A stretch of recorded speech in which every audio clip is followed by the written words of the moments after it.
tonight's events might signal a turning point on the Rwanda deportation policy, as the government is expected to win the remainder of its votes against the Lord's amendments, which might just be enough to see the plan come to fruition after nearly 2 years of being put on hold.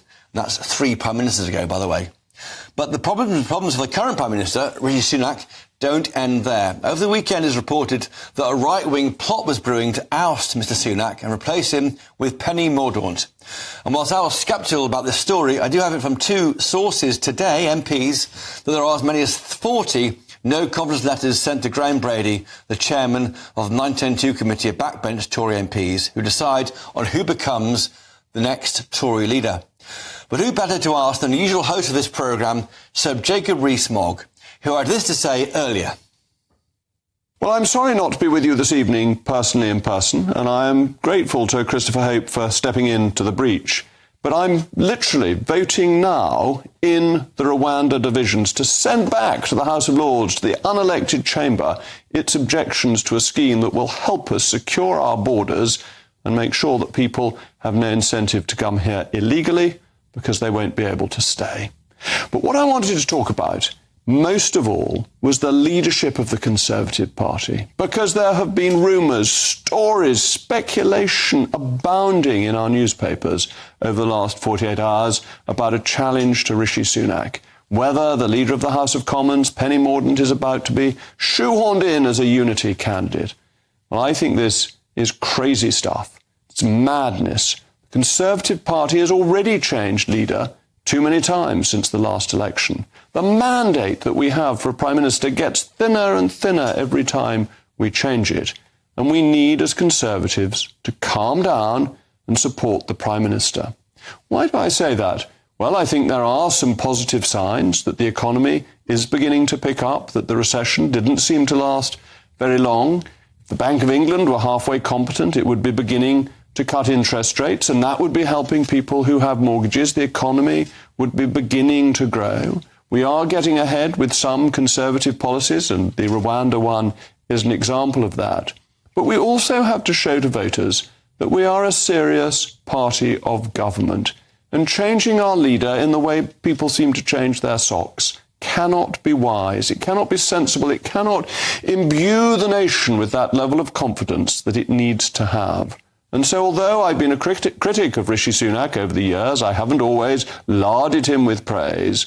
I think now is the time for the party to be loyal, to back its leader, to recognise an election is close at hand, and we need to concentrate on that and the manifesto for the British people that we will deliver in the next few months, rather than the vanity, the vainglory, the self-obsession of some politicians who think it's about them. It's not. It's about the country, and it's about the King's government being carried on, as the Duke of Wellington always used to say. I won't be here, but I'm always interested in your views. mailmog@gbnews.com. Let me know what you think, and I'll read some of them out when I'm back tomorrow. Well, Jacob then mentions the Duke of Wellington. I think we want to worry about right now and what's going on in politics, because I think that somewhat underestimates the tension I've experienced today talking to 2 MPs who are normally quite calm about the future of their party, but not today and not this week. Now, I'm joined now for a reaction to what Sir Jacob said by former Armed Forces Minister Gordon Brown, Bill Rammell, and Charlie Rowley, former Special Advisor to Theresa May and Michael Gove. And Charlie, to start with you, and the word Michael Gove there is in our script for this programme. Is he behind all this? Is he trying to push Kemi Badenoch or even Penny Mordaunt into number 10? I don't think so, Chris. I don't think there's much in the stories over the weekend, because as Jacob was saying, if you chop and change your leader again, the country, forget about the Westminster bubble and forget about everybody who follows politics on a day-to-day basis, I think the country would just be up in arms at the prospect that the Conservative Party has ditched yet another leader to install somebody else. But, you know, sticking with Rishi Sunak, sticking with a guy who seems to be doing a fantastic job in delivering on what he says he's going to do, and that's testament to the votes that are taking place tonight, getting Rwanda up and running, something he said he's going to do, he's got to be able to deliver. And once he's done that, that will change, I think, public opinion in giving the Tory party any hope in winning the next election. Bill Rammell, you heard Charlie say he's doing a fantastic job, Rishi Sunak. Why is he still 23 points behind in the polls? Because he's a dreadful Prime Minister and this is a wretched government. I don't think that's in dispute. Week by week, his judgment is really poor. But if Conservative MPs think they can change leader to rescue their skins, I think they are delusional. There would be, I think you reach a tipping point, and I think there would be such a degree of outrage from the public that we're having a fourth Prime Minister in a 5-year Parliament. It's unacceptable. We need a general election. Well, Charlie Rowley, if Penny Mordaunt is the answer, is it the wrong question the party's asking?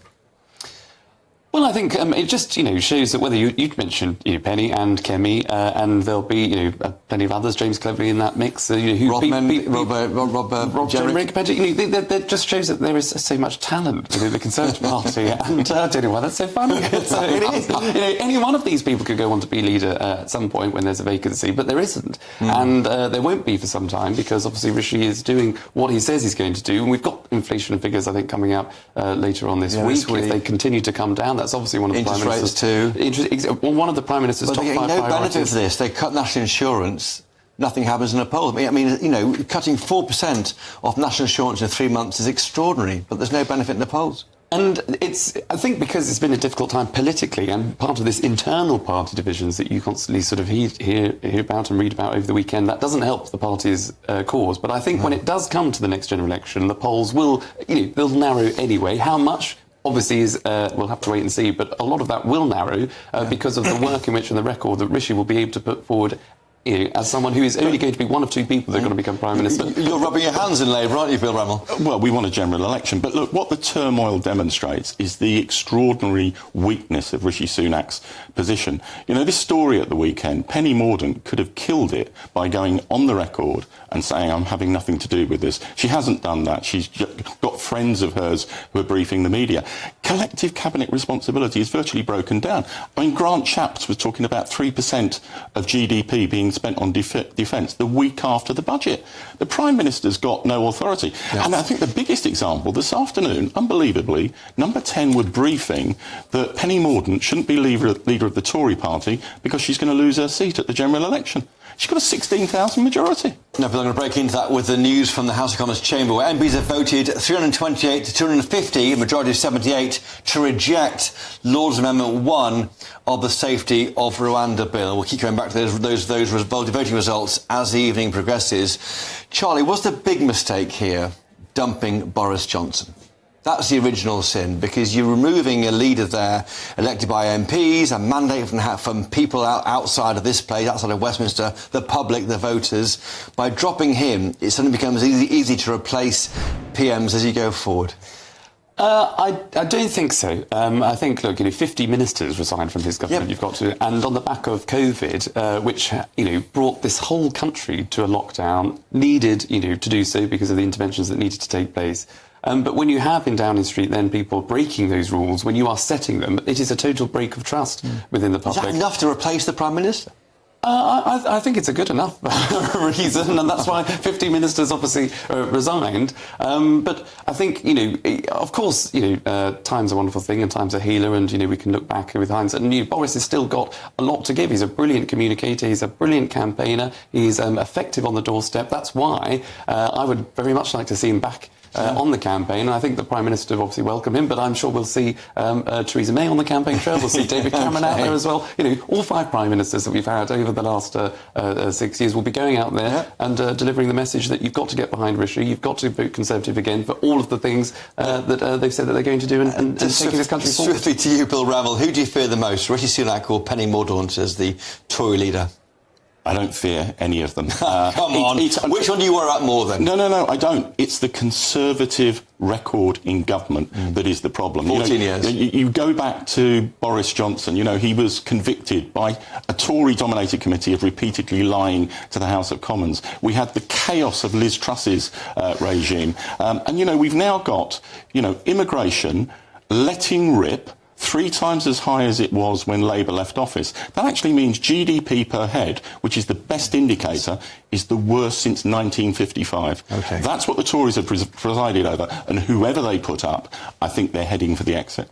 OK, well, listen, thank you, Charlie, and thank you, Bill, for coming and having a debate about the future of the PM, which could be moved forward this week, I wonder.